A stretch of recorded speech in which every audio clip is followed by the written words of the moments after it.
Hello Internet. Hi there. I just wanted to do a comparison video about two cameras that I really like. And as you can see, it's the Lomo LCA original and the Olympus Trip 35, which is the first and original Olympus Trip in a series of several. The best one, actually. They're both quiet, leaf-shuttered, zone-focusing, auto-exposure 35mm film cameras. So they have that in common. And in use, they work in a very similar way. As you can see, they're quite different. They look quite different, but they function in much the same way. And they're very easy to use. If you're into film photography or you want to get into it and you want a simple, effective camera that's going to be something you can throw in a bag or a pocket and just take along with you all day, these cameras are a good choice. And also, you don't need a lot of skill to use them. The only thing that's a little bit tricky, and it's not even that tricky, is guesstimating the distances, because they're zone focusing, which means you have to know the difference between 1.5 meters or about 5 feet and 3 meters or about 10 feet and that kind of thing. But if you're not very good at distances, what you can do is get a tape measure and mark the ground, get somebody to stand there or throw a chair there and look through the viewfinder and see what it looks like through the camera viewfinder. And that way you'll be able to use the zone focusing, the distances very easily after just a little bit of practice. So don't be put off if you don't like to guesstimate distances. It's not that hard. Okay, so they're both easy to use, zone focusing, auto exposure, as I've said. They're both very quiet. They've got clear, uncluttered viewfinders, and they're both relatively inexpensive. I wanted to just make a comparison about what makes them different and which one of these cameras would be best for you if you wanted to get one. So I'll start with the lenses because that's often the most important thing to a lot of people. So the Lomo LCA has a 32mm 2.8 and the Trip has a 40mm 2.8. So obviously this one's a little wider, a little bit more versatile for interiors where you don't have a lot of space, or if you're doing landscapes or you want to do some architecture or something like that, or you just like wide lenses. And this one has a 40mm, which is very versatile also. Obviously you can't fit as much in, but the pictures from a 40mm are actually very naturalistic. It's almost like having a 50mm that can also double as almost like a 35 at the same time. I think it's a great sweet spot between a 35 and a 50, giving quite a reasonable angle of view. Not that different from a 35, but still having naturalistic pictures like a 50. So I think a 40 is well worth trying. I think it's an awesome lens length. In terms of quality, the lens on the LCA is famous for vignetting and being a little soft and having well saturated colors and being a little bit funky. But I have to say that's only when the lens is wide open at 2.8 or f4 or something like that. When you're working in good light and the lens is shut down to like f11 or 16 or something, a lot of that funkiness just disappears and you just end up with very good sharp pictures. So if you're really into the funky Lomo look, then just be aware of that. It can do it, but it needs to be in slightly lower light. And the Trip lens is famous for being very sharp and very good for a small camera. And you get good sharpness from edge to edge, saturation, resolution, all the rest of it. So very low distortion and everything else. A really good lens. Okay, obviously the LCA is a little bit smaller. It weighs about 250 grams and it's very pocketable. And it's great because you have this kind of on-off thing and you can't operate the camera unless you open it. So you're not going to take pictures in your bag or anything like that and waste film. The zone focusing lever on the side is very easy to operate. And most of the time for photography, you're going to be going between the two middle ones most often. And that's easy because you just flip between the two and you just got to know the difference between about 5 feet and about 10 feet. The Trip has very similar zones for as well, operated by turning the lens like this. And again, you're going to use the middle two most often, these two. And the one with the red is the one that it kind of defaults to and it's the most easy to use.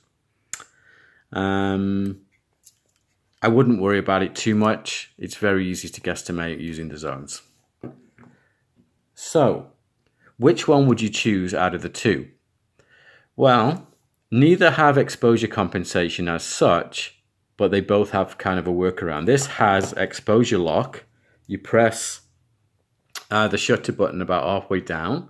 It kind of freezes the exposure, as you can see, and then you take the picture, which is really great. So if you sort of exposure lock on, say, a mid-tone or something with a similar brightness to your main subject, and then recompose and press the shutter, you're going to get a well-exposed picture for the subject.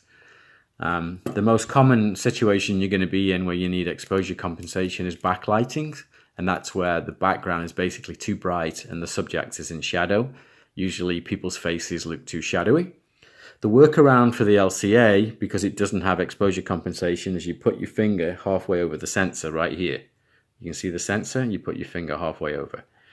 It works. It sounds really kind of like a brutal hack, but it actually works. The other thing you can do is adjust the ISO, which the ISO adjustment is here. And on this camera, it's here by turning it like that. So, in terms of the programming, the Lomo LCA is famous for having a long exposure capability. If you keep your finger down on that button when it's quite dark, it'll keep sucking in the light until it's done and then close the shutter. You have to keep your finger on the button the whole time. If you take it off too early, the shutter just closes and it's going to be underexposed. And it goes up to 2 minutes. So you can do experimental shots, light streaks, that kind of thing. You will need a tripod, but this model doesn't have a tripod screw-in. It has a tripod mount, but it doesn't have a cable release screw-in. So you just have to be really steady, but it can be done. This one also has a tripod socket, but it only goes down to 1/40th of a second at f2.8. And below that, what happens is the shutter won't fire. You get like a little red flag coming up. You can see that little red flag there. That's to show that there's not enough light.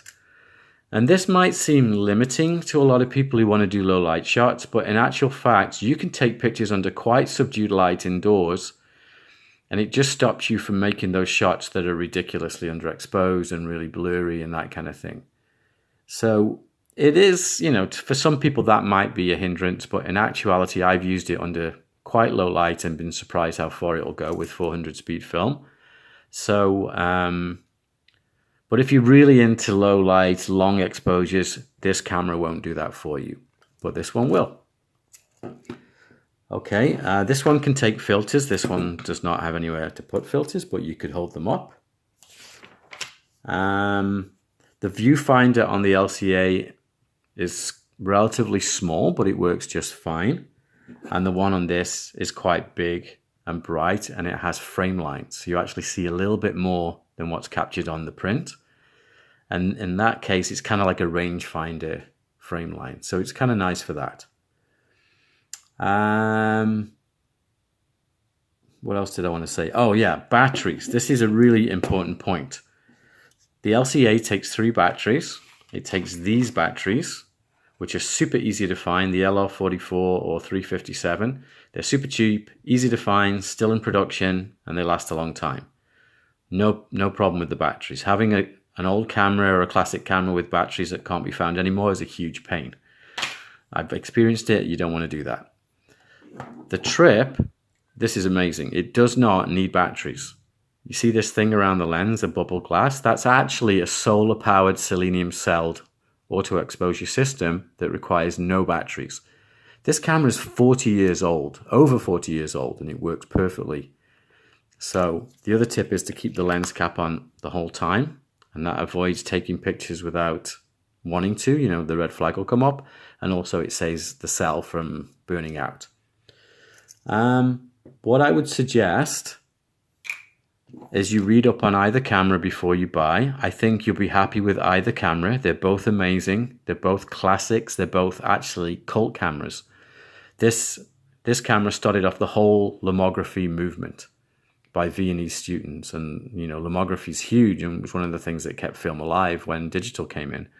And this This camera was in production for 17 years and sold in its millions around the world, and is still used today. And there's kind of a little bit of a Trip cult, especially in the UK, where people are buying them and using them again who are into film shooting. But anyway, both cameras are awesome, and the best thing is they're quite cheap. I paid $50 Canadian for this, and I paid $25 Canadian for this, and they both work great. And at that price point, you can have both quite easily and use color for one and black and white on the other, or vice versa. So if you want to try, go ahead. Don't hesitate. If you see one that's in good condition, just pick it up. And if it's not for you, you can sell it again and get your money back and try something else.